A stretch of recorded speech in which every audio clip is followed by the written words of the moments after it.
అదానీ గారి బండారం మళ్ళీ అంతర్జాతీయ స్థాయిలో బయటపడింది.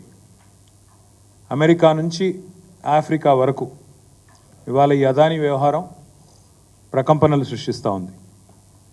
గతంలో దర్యాప్తు సంస్థలు జోక్యం చేసుకోవాలని కోరినా, జాయింట్ పార్లమెంటరీ కమిటీ వేయాలని కోరినా ఎన్నడూ ప్రభుత్వం పట్టించుకోలేదు.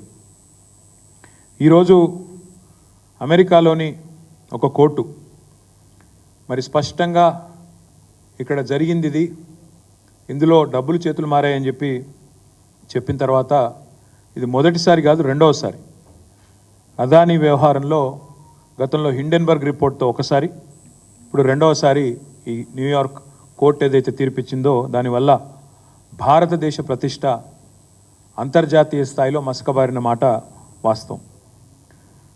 సరే, దాని వెనకాల ఉన్న పెట్టుబడిదారులు, ఎంతోమంది ఇన్వెస్టర్లు, పబ్లిక్ లిస్టెడ్ కంపెనీలలో పెట్టుబడి పెట్టిన కొంతమంది మదుపరులు అంటే ఇన్వెస్టర్లు, చిన్న వాళ్ళు కూడా నష్టపోయినారు. కాకపోతే ఒకటి మాత్రం వాస్తవం, గత 10 ఏళ్ల పాటు కేసీఆర్ గారి ప్రభుత్వం తెలంగాణలో ఉన్నంతకాలం అదానీ ఎంత ప్రయత్నం చేసినా, ఎన్ని రకాలుగా ఆనాడు మమ్మల్ని కన్విన్స్ చేసే ప్రయత్నం చేసినా, ఆనాడు నేను పరిశ్రమల శాఖ మంత్రిగా కూడా ఉన్నాను, ఏనాడు కూడా మేము ఈరోజు అక్కడ కేంద్రంలో బీజేపీ, ఇక్కడ రాష్ట్రంలో రేవంత్ రెడ్డి గారు ఎర్రతివాచి పరిచి ఏదైతే స్వాగతం పలికారో మేము మాత్రం ఆ పని చేయలేదు. ఎన్నడూ ఆయన నిబంధనలకు మేము ఒప్పుకోలేదు. ఒకటి వాస్తవం, రేవంత్ రెడ్డి ప్రభుత్వం రాగానే మరి బడాబాయ్ ఆదేశం ఇచ్చినట్టున్నారు, చోటాబాయ్ అమలు చేసినట్టున్నారు. వెంటనే 12,400 కోట్ల ఒప్పందాలు కుదిరినాయని చెప్పి చాలా ఘనంగా తెలంగాణ ప్రభుత్వం, కాంగ్రెస్ ప్రభుత్వం జనవరి నెలలో ఈ సంవత్సరంలోనే ప్రకటనలు గుప్పించింది. అందులో 5,000 కోట్ల రూపాయలతో గ్రీన్ ఎనర్జీ కోసం 2 పంప్డ్ స్టోరేజ్ యూనిట్లు, అదేవిధంగా 5,000 కోట్లతో 2 డేటా సెంటర్లు, 1,400 కోట్లతో అంబుజా సిమెంట్స్ ఫ్యాక్టరీ, 1,000 కోట్ల రూపాయలు ఇంకొక ఏరోస్పేస్ రంగంలో అని చెప్పి వారు ఆనాడు 12,400 కోట్ల రూపాయలకు సంబంధించిన ఎంఓయూలు, మెమరాండమ్ ఆఫ్ అండర్స్టాండింగ్స్ చేసుకున్నట్టుగా ముఖ్యమంత్రి గారు చాలా ఘనంగా చెప్పారు. తదనంతరం చూస్తే మీరు ఏం జరిగింది అని చూస్తే ఈ జనవరి మాసం తర్వాత ఈ సంవత్సరంలో తెలంగాణ విద్యుత్ సంస్థలను అదానీ గారికి అప్పజెప్పే ప్రయత్నం కూడా ముఖ్యమంత్రి గారు చేశారు. అందులో భాగంగా చిట్ చాట్ అని పెట్టి ఆ చిట్ చాట్లో ఓల్డ్ సిటీలో బిల్లుల వసూలు అదానీ గారికి శాంపుల్గా పైలట్గా అప్పజెప్తున్నాము, తదనంతరం ఎట్లా ఉంటుందో చూద్దాం అంటూ డిస్కామ్ల ప్రైవేటీకరణ చేసి అల్టిమేట్గా అదానీ గారికి అప్పజెప్పాలనే కుట్రకు కూడా రేవంత్ రెడ్డి గారు ఆనాడే ఆలోచన కూడా చేసినారు. ఇక మొత్తం అక్కడ రామన్నపేటలో, యాదాద్రి జిల్లా రామన్నపేటలో ఆ మండల ప్రజలు మొత్తం వ్యతిరేకిస్తుంటే ఇక్కడ వద్దే వద్దు సిమెంటు పరిశ్రమ, కాలుష్యం వస్తుంది, ఇక్కడ నుంచి ఆ కాలుష్యం మొత్తం పోయి మళ్ళీ మూసీలోనే పడుతుంది, ఏ మూసీనైతే మీరు ఉద్ధరిస్తామంటున్నారో ఆ మూసీకి మళ్ళీ ఈ మురికి మీరే అంటించిన వాళ్ళు అవుతారు, వద్దు ఇక్కడ సిమెంటు పరిశ్రమ అని చెప్పి రామన్నపేటలో వేలాది మంది ప్రజలు, మా నాయకులు చిరుమర్తి లింగయ్య గారితో సహా స్థానికంగా ఉండే ఇతర పార్టీల నాయకులతో సహా వేలాది మంది ప్రజలు ఆందోళన చేసిన ప్రజాభిప్రాయ సేకరణ విషయంలో మరి దాన్ని కూడా బలవంతంగా కేవలం బడాబాయ్ ఆదేశం, చోటాబాయ్ అనుసరించి దాన్ని కూడా అప్పచెప్పే ప్రయత్నం, అక్కడ ప్రజాభిప్రాయ సేకరణ కూడా ఒక ప్రహసనంగా, ఒక తంతుగా ముగించే ప్రయత్నం చేసినారు. స్కిల్ యూనివర్సిటీ, దానికి సడన్గా అదానీ గారి మనసు విశాలమయ్యి, హృదయం వైశాల్యం పెరిగి 100 కోట్ల రూపాయలు స్కిల్ యూనివర్సిటీకి భారీ విరాళం వారు అందజేసినారు. ఇవన్నీ ఒక కుట్రకు, ఒక స్పష్టమైన ఎజెండాకు తార్కాణంగా మేము భావిస్తూ ఉన్నాం. తెలంగాణలో ఇవాళ 12,400 కోట్లు అని చెప్పి మరి ఒక కొత్త అదానీ సామ్రాజ్యాన్నే విస్తరణలో భాగంగా ఇక్కడ పలు రంగాల్లో, సిమెంట్లో కావచ్చు, డిస్కామ్లో కావచ్చు, ఏరోస్పేస్లో కావచ్చు, ఇంకో దానిలో కావచ్చు, వారు తీసుకొచ్చే ప్రయత్నం చేసినారు.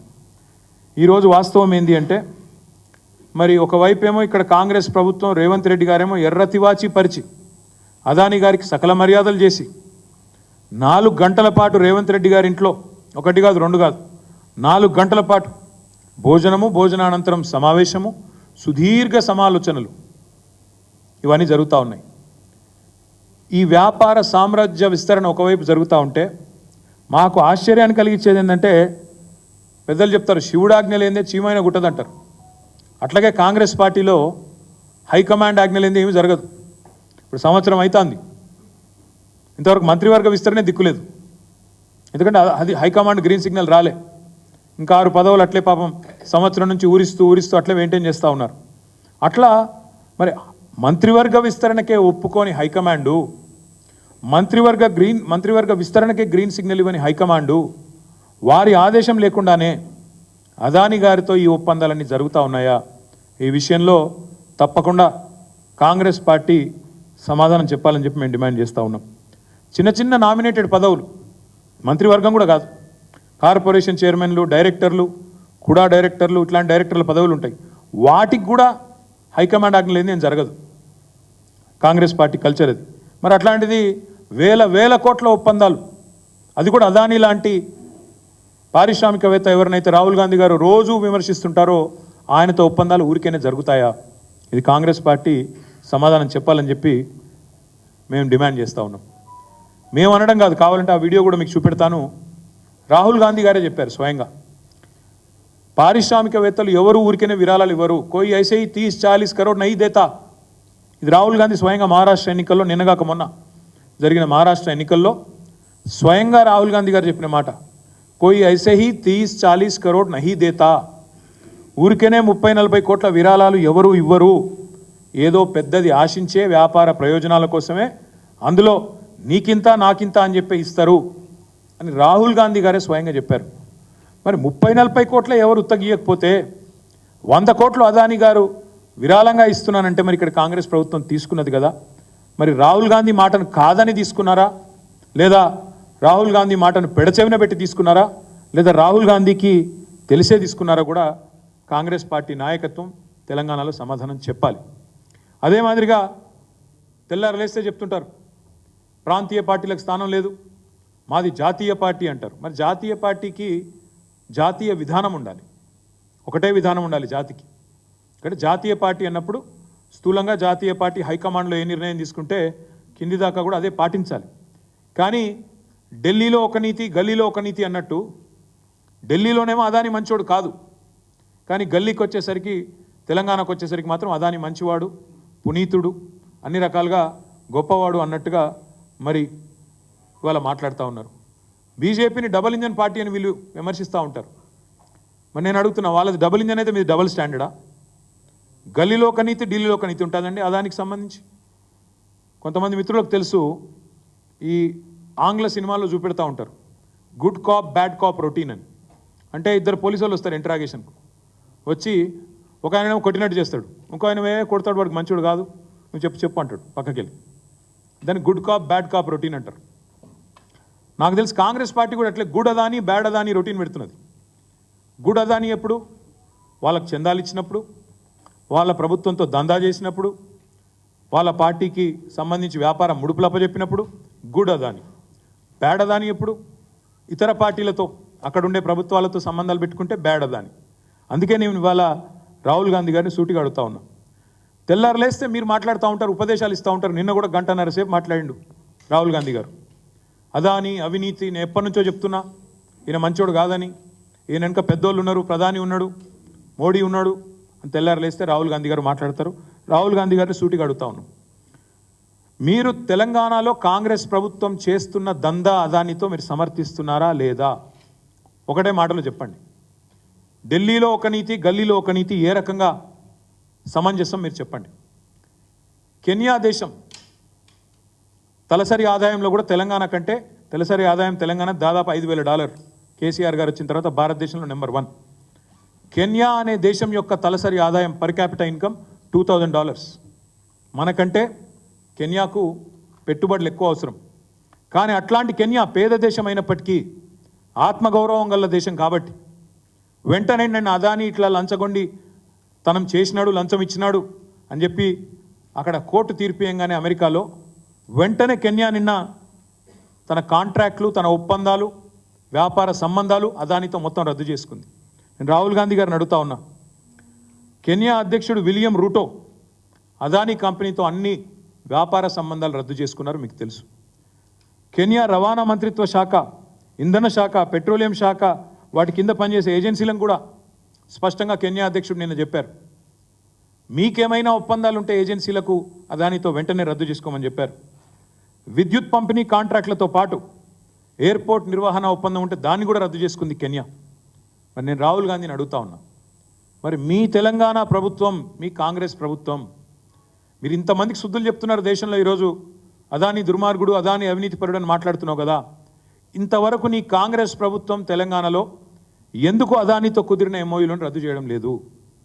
మీరే అన్నారు కదా, వ్యాపారవేత్తలు ఎవరు 30-40 కోట్లు ఉత్తగానే ఇయ్యరని, నీకింత నాకింత అని చెప్పి ప్రయోజనం ఆశించే ఇస్తారని మీరే చెప్పిండ్రు కదా.